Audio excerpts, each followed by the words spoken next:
Hello, this is Mark Wildman of Wildman Athletica here with my personal favorite coach because all coaches should have good coaches, JP. Hi, my name is JP. I'm the coach at Ganbatte Fitness. What does Ganbatte mean? Means do your best. Do your In what best language? in Japanese. I know, I like Japanese. Japanese, so it's kind of my thing. JP is my favorite coach, and as we know, all good coaches have coaches. Any coach that doesn't have a coach is an asshole because he thinks that he knows everything. And what you have coaches is to point out what you suck at. I am super good at a bunch of really weird skills, and JP is good at all of the other skills. I come to JP's gym every time I'm in Los Angeles without fail. It is my favorite gym, and it is the only gym that I come to because the coaching is good. Coaching is not good everywhere. It is very, very rare to find a good coach. JP, what is your specialty? So specialty will be endurance. I use strength and conditioning for endurance athletes. Right? And this is what I like because I do weightlifting endurance. We just do them in very different ways. I do kettlebells and clubs. JP uses Barbells, kettlebells as well, but mostly the barbell. Mostly the barbell. Mostly the barbell. And what is your sport that you do? So my sport is I do Ironman triathlons. That's basically a swim, bike, run. It's a 2.4 mile swim, then a 112 mile bike ride, and then a 26.2 marathon in the end.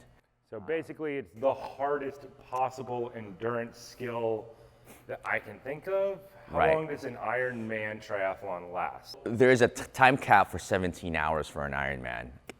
Technically, people in the faster end of the realm will be doing it in 10 hours or less, but there are different levels to that. So there's also the half Ironman, there's also the Olympic distance triathlon, and there's also the sprint triathlon. The sprint triathlon is the shortest one. That's Correct. the one that people like me would do who are not psycho crazy people who run for 4 hours nonstop. Right, Who, right. who have other shit to do in their life. How long is a sprint triathlon? Half a mile swim, and then you have a 15-mile bike ride, and then you do a 5K.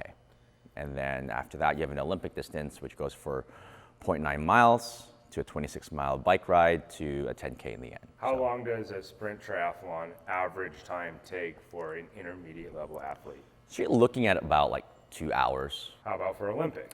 Olympic, you're going to look at 3.5 hours, depending on the skill set of the athlete. What we are talking about here is something that I am always talking about is enduring. Enduring for me, it means something different than it does for him because the endurance that I do is more based on fancy complex movement like fighting or circus. For me, doing a long aerial set would be a 10-minute set of infinite complexity, and that is an extremely long set in my chosen sport. Right. In martial arts, there are certain lengths of rounds depending on what your combat sport is, but the goal is to figure out how to endure for that amount of time. He's just on an entirely different level of endurance because the shortest possible version of what he does goes on for 2 hours. 2 hours. I'm always talking about a 10-minute workout, and he's always talking about something very different, which is why it's very good for me to listen to him because I realize what I am terrible at very quickly when I train with him. Tools that I use are kettlebells and clubs Right. and maces and sandbags. Right. And I have a very specific thing because all of my stuff needs to travel very well. Correct. What do you use? So I have a gym. So gym has all the tools I need. So like Mark said, like I have access to a kettlebell, I have access to a barbell, I have rowers, bikes. So we have a lot of stuff in our playground here. So because there's a lot, there's more things to do. But if I had an equipment of choice to have at home, to be honest, it's going to be your stuff, your kettlebells, and also a pair of dumbbells. He's very, very good at dumbbells, and it took me a long time when I came to this gym to figure out that dumbbells and kettlebells are kind of the same thing, but Right. not really because the catch is totally different. We'll make a bunch of videos about the differences between the way that he does things with dumbbells and the way that I do things. And we'll probably make a bunch of videos about the mathematical differences in that training over time. Right. Because they are different. Tell us about your qualification. You are a world-class athlete. Tell us about that. I've done 12 Ironmans. I have done a sub-10 Ironman as well.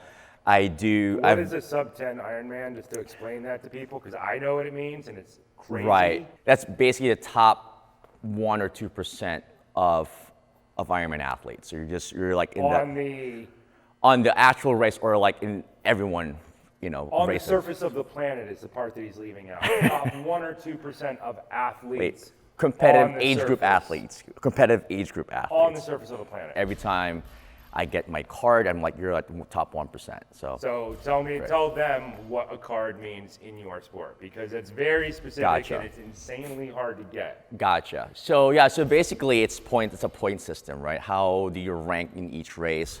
In my races, I've been ranking around like top 15 to top 20, and then recently I've been going to the top 5 realm. So it's just been different. So that each time you go higher in ranking, the higher points you get, right? Yeah. So, and that's And how then it they give points. you a card, and it's like they literally have cards that say, I am one of the top athletes on the planet, and they carry it around with them. It's pretty funny. Because I don't know of any other sport that does that the same way. Like, there's no God. circus card that they hand you and go, you're like the top 1%. That's hilarious. It's very different. Right. There are things like this in kettlebells. In kettlebells, you have various grades of what's called Master of Sports. Right.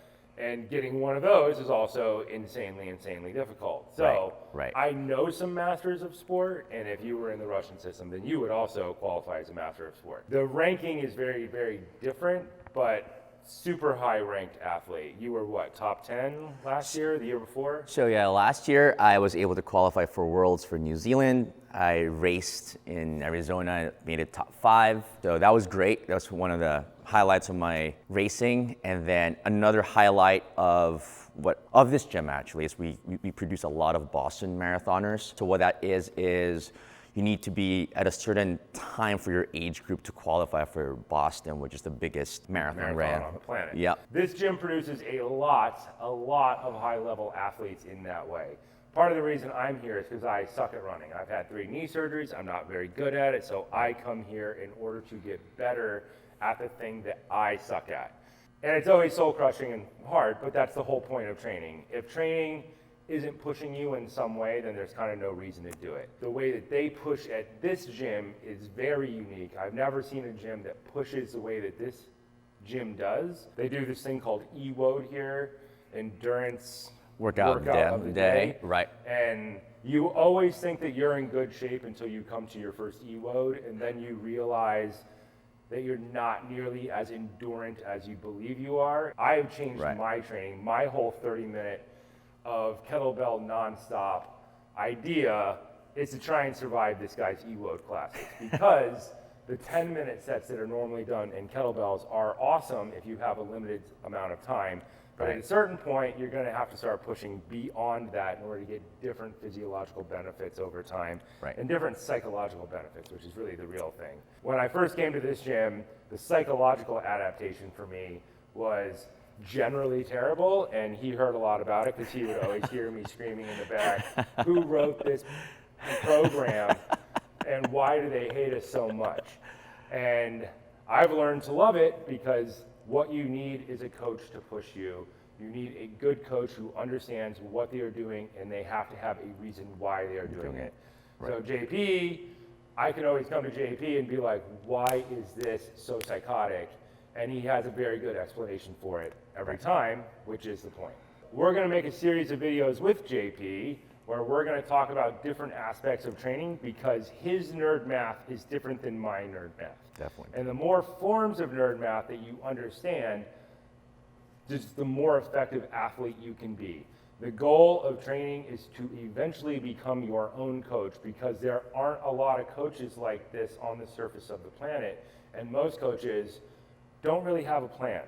They're just kind of throwing things at you. We're gonna make more videos, and we're just gonna keep doing this. Let's do this.